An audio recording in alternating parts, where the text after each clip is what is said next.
ఎంతో పవిత్రమైన కృష్ణమ్మ తల్లి ఇప్పుడు ఒక విషంలా మారింది. ఇంత నీచానికి ఒడిగట్టిన దుర్మార్గులు ఎవరు?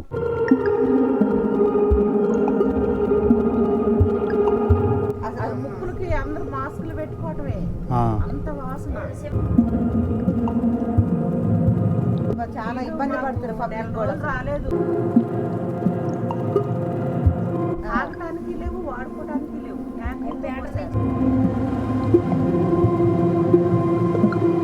ఆ మోటార్లు బట్టి ట్యాంకీలలో బట్టి జనాలు పబ్లిక్ పంచారు ఊళ్ళో.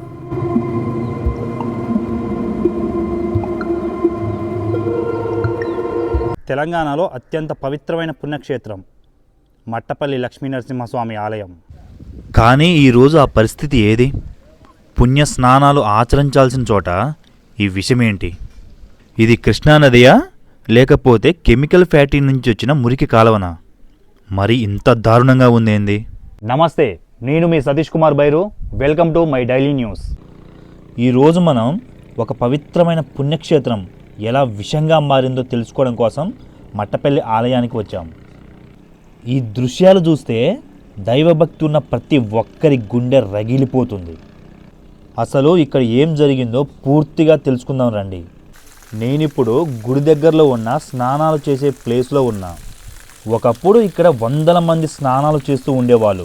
కానీ ఇప్పుడు ఈ నీళ్లతో కాళ్ళు గడుక్కోవడానికి కూడా ఎవ్వరు రావడం లేదు. కారణం ఈ వాసనకి తట్టుకోలేక. మీకు కెమెరాలో వాసన తెలియట్లే, కానీ అసలైతే నేను ఇక్కడ నిలబడలేకపోతున్నా. అంత ఘోరంగా వస్తుంది వాసన, ముక్కులు పగిలిపోతున్నాయి. ఎవరో దుర్మార్గులు రాత్రికి రాత్రే ట్యాంకర్లతో విష రసాయనాలు తీసుకొచ్చి కృష్ణానదిలో కలుపుతున్నారు. మూసిదే కావాలని కలిపినట్టే ఉంది. ఏదో కెమికల్ తీసుకొచ్చి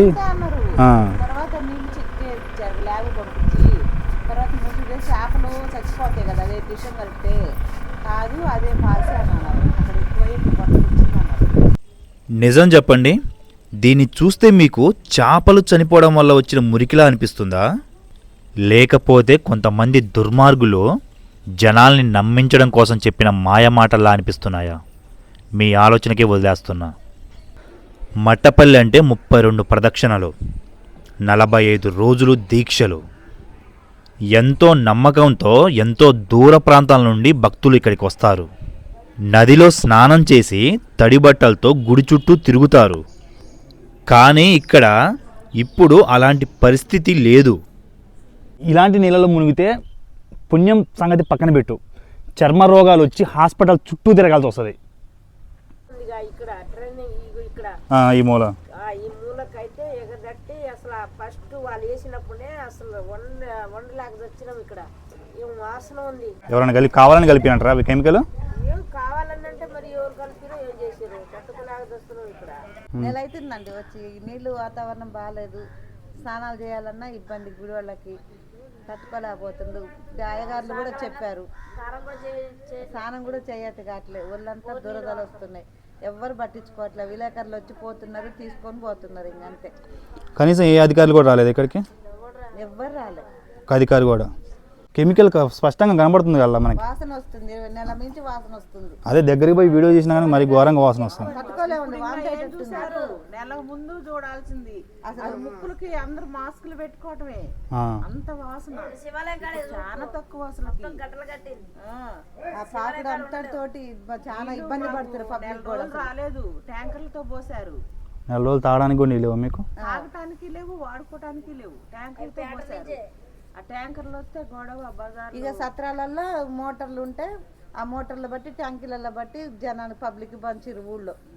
విన్నారుగా ఇక్కడుండే స్థానికులు, వచ్చే భక్తులు చెప్పిన మాటలు. ఇది కేవలం ఇక్కడికొచ్చే భక్తుల సమస్య మాత్రమే కాదు. హుజూర్నగర్ నియోజకవర్గంలో ఉన్న ప్రతి ఒక్క మనిషి జీవన మరణ సమస్య ఇది. ఎందుకో తెలుసా? ఎందుకంటే హుజూర్నగర్ నియోజకవర్గంలో ప్రతి ఇంటికి మిషన్ భగీరథ నీళ్ళు వస్తాయి కదా, అవి వచ్చేది ఇక్కడి నుండే.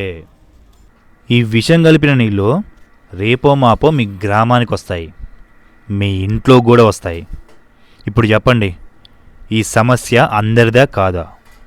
ఇది ఖచ్చితంగా నేరమే, దైవద్రోహం, మానవ ద్రోహం. చట్టానికి దొరకకుండా రాత్రిపూట ఈ నీచపు పని చేస్తున్న ఆ కెమికల్ ముఠా ఎవరు? ఇంత నీచపు పని చేసే వాళ్ళని కల ఉన్నదెవరు? అసలు ఆ ఎద్దవలకి ఖచ్చితంగా శిక్ష పడాలి. ఈ వీడియో చూస్తున్న ప్రతి ఒక్కరికి నా మనవి, ఇది కేవలం ఒక హుజూర్నగర్ నియోజకవర్గానికి సంబంధించిన సమస్య అని మాత్రం అస్సలు అనుకోవద్దు. ఇది మన సంస్కృతికి, మన ధర్మానికి, మన ఆరోగ్యానికి పట్టిన చీడు. ఈ వీడియోని ఎంతగా షేర్ చేయాలంటే ఈ నీచపు పనిచేసిన నా కొడుకుల గుండెల్లో రైళ్లు పరిగెత్తాలి. అధికారులకు మన సెగ తగలాలి. మన మట్టపల్లి పవిత్రతను మనమే కాపాడుకుందాం. మన కృష్ణమ్మ తల్లిని మనమే కాపాడుకుందాం.